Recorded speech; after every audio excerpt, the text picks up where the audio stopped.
সাধারণ মানুষ যদি আল্লাহ তাআলার ভালোবাসা পেতে চায় তো আল্লাহ তাআলাকে ভালোবাসলে সে ভালোবাসা পাবে। যেমন মুসা আলাইহিস সালামের জামানায় সাধারণ একজন ব্যক্তি আল্লাহ তাআলাকে এরকম ভাবে বলতেছে, গাছতলায় বসে বসে আল্লাহ তাআলাকে বলতেছে যে আল্লাহ, তোমাকে যদি পেতাম তাহলে তোমাকে আমি দুধ কলা দিয়ে ভাত খাওয়াই দিতাম, তোমাকে যদি পেতাম তাহলে তোমার গায়ে আমি তেল দিয়ে তোমার গা মালিশ করে দিতাম, এইরকম ভাবে বলতেছে। যদি তোমাকে পেতাম তাহলে তোমার হাত পা আমি দাবাইয়ে দিতাম। তো হযরত মুসা আলাইহিস সালাম ওই পাগলের পাশ দিয়ে রাস্তা দিয়ে যাইতেছে। তো মুসা আলাইহিস সালাম ওই পাগলকে ধমক দিলেন, যাই কি কও তুমি, আল্লাহ তাআলার কি তোমার মতো হাত আছে, আল্লাহ তাআলার কি তোমার মতো শরীর আছে নাকি যে তুমি আল্লাহ তাআলাকে তেল মাখিয়ে দিবে, আল্লাহ তাআলার কি তোমার মতো শরীর আছে নাকি যে আল্লাহ তাআলার হাত পা তুমি টিপে দিবে? এটা তো শিরক করা হয়ে যায়, তুমি শিরক করতেছো। এইভাবে ধমকি দিলেন। তো ওই লোকটি ধমকি শুনে সঙ্গে সঙ্গে চুপ হয়ে গেল। তো যখনই ওই লোকটি চুপ হয়ে গেল, আল্লাহ তাআলা সঙ্গে সঙ্গে মুসা আলাইহিস সালামের কাছে ওহী নাযিল করলেন। আল্লাহ তাআলা ওহী নাযিল করলেন, ওহী আমদ সুয়ে মুসা আজ খুদা বন্দায়ে মারা চেরা কর দে জুদা তু বরায়ে ফসলে করদন আমদি নাই বরায়ে ফসলে করদন আমদি। আল্লাহ তাআলা মুসা আলাইহিস সালামের কাছে ওহী নাযিল করলেন যে ও মুসা, তোমাকে আমি দুনিয়াতে পাঠিয়েছি, যারা আমার থেকে দূরে চলে গিয়েছে, যারা আমাকে ভুলে গিয়েছে, যারা আমার থেকে অনেক দূরে, তাদেরকে তুমি আমার কাছে নিয়ে আসবা। তোমাকে আমি এই কারণে পাঠিয়েছি। নাই বরায়ে ফসলে করদান আমদি, তোমাকে আমি পাঠাই নাই যে আমার সাথে জোড়া মানুষদেরকে তুমি আলাদা করে দিবে, আমার মহব্বতের মানুষদেরকে তুমি আলাদা করে দিবে, এই জন্য তোমাকে কিন্তু আমি পাঠাই নাই। আমার থেকে যে মানুষগুলো দূরে রয়েছে, আমার বান্দারা, ওই মানুষদেরকে তুমি আমার কাছে এনে দিবে, এই জন্য তোমাকে আমি পাঠিয়েছি। তো আল্লাহ তাআলা দুনিয়ার মানুষ, সাধারণ মানুষের সাথে এইভাবে মহব্বত করতে থাকে। আল্লাহ তাআলা আজও যদি কোনো ব্যক্তি, কোনো মানুষ আল্লাহ তাআলার সাথে মহব্বত করতে চায়, আল্লাহ তাআলা তার সাথে মহব্বত করবে। যেমন বুজুর্গ হজে যাবে, তো হজে যাইতেছেন, যাইতে যাইতে তিনি যুবক বয়সে, অর্থাৎ তিনি 18 বছর বয়স থেকে তিনি হজ করে আসছেন।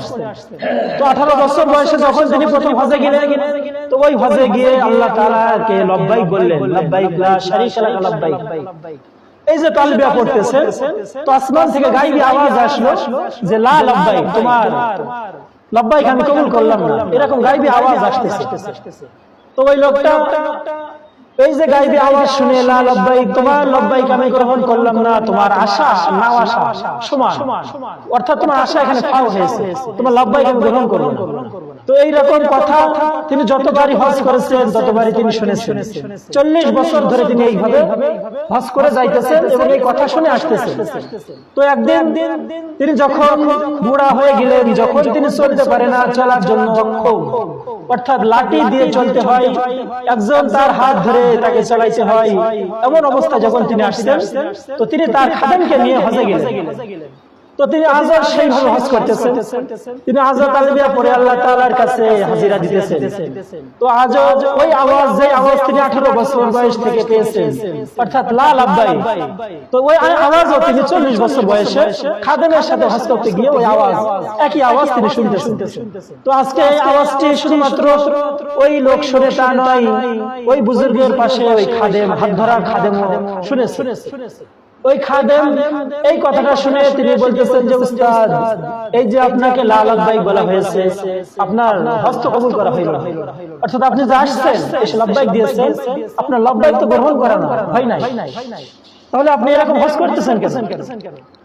তো তিনি বলতেছেন যে আরে তুমি এটা বুঝবে না, এই যে লা লব্বাইক এটা আমি আজ থেকে শুনি না, আজ 40 বছর ধরে আমি এই লব্বাইক শুনে আসতেছি। 40টা বছর আমি এসে আল্লাহ তাআলাকে ডাকি, আল্লাহ তাআলাকে আমি লব্বাইক দিয়ে বলি আমি আসছি, হজে আসছি, আমি বাইতুল্লাহ শরীফ তওয়াফ করব, আমি মুলতাজামে এসে আমি নামাজ পড়ব, হজরে আসওয়াদকে আমি চুম্বন দিব, আমি যে আসছি প্রত্যেক ফরজ হজে আমি এসে আল্লাহ তাআলার কাছে হাজিরা দিই লাব্বাইক। তো এই হাজিরা 40 বছর ধরে আমাকে লা লাব্বাইক শোনানো হয়েছে। তো এই হাত ধরা খাদেম তিনি বলতেছেন যে 40 বছর ধরে লাব্বাইক বলে আসছেন, আর এই 40 বছরই আপনার কোনো হজ কবুল করা হয় নাই। আপনাকে 40 বছরই শোনানো হয়েছে যে লা লাব্বাইক, এরপরও কেন আপনি হজ করেন? তো ওই বুজুর্গ ওই খাদেমকে বলতেছেন যে 40 বছর নয়, এইরকম যদি 40,000 বছর আল্লাহ তাআলা আমাকে জীবিত রাখে, আর 40,000 বছর যদি আমি হজ করি, আর যদি আল্লাহ তাআলা 40,000 বছর আমাকে ফিরিয়ে দেয়, তারপরেও আমি আসতে থাকবো। তার কারণ হলো তিনার মতো রব তো আমার আর নাই। আমার মতো বান্দা তার হাজার হাজার আছে, আমার মতো বান্দা হাজার হাজার এসে তাকে লব্বাইক জানানোর মতো আছে, কিন্তু তার মতো রব তো তার আমার আর নাই। তিনি যদি আমাকে ফিরিয়ে দেয়, আমি কার কাছে যাব? আমার তো আর কোনো জায়গা নাই, কোনো ঠিকানা নাই যে আমি তার কাছে গিয়ে লাব্বাইক বলবো। তার মতো রব তো আমার একটাই, আর তিনার আমার মতো বান্দা তো অনেক রয়েছে যারা প্রতিদিন হাজার হাজার মানুষ তাকে লব্বাইক জানিয়ে চলে যায়, কিন্তু তার মতো রব তো আর নাই। এই কারণে হাজার বছর নাই, লক্ষ বছরও যদি আল্লাহ পাক আমাকে বাঁচিয়ে রাখে, তো আমি এইরকম ভাবে তাকে ডাকতে থাকবো। তো তখন এই গাইবী আওয়াজের মাধ্যমে তাকে শোনানো হলো যে তার লব্বাইক আল্লাহ তাআলা গ্রহণ করেছে। তো এই যে লব্বাইক আল্লাহ তাআলা গ্রহণ করেছে, এটা খাদেমও শুনেছে। তো আল্লাহ তাআলা তার লব্বাইক গ্রহণ করার পরে ওই বুজুর্গ বলতেছেন যে দেখেছো, আজ 40 বছর ধরে আমি আল্লাহ তাআলাকে ডাকি, আল্লাহ তাআলার সাথে ভালোবাসার একটা খাতির করতে থাকি, কিন্তু আল্লাহ তাআলা 40 বছর ধরে আমাকে ঘুরাইছে। এই আজ 40 বছর পরে আজকে আমার লব্বাইকটা কবুল করেছে। 40 বছর ধরে ভালোবাসি ভেবেসে আসছি, আজকে আমার ভালোবাসাটা তিনি গ্রহণ করেছে। তো এইরকম ভাবে আল্লাহ তাআলাকে যদি আমরা ভালোবাসি, আল্লাহ পাক আমাদেরকে ভালোবাসবেন।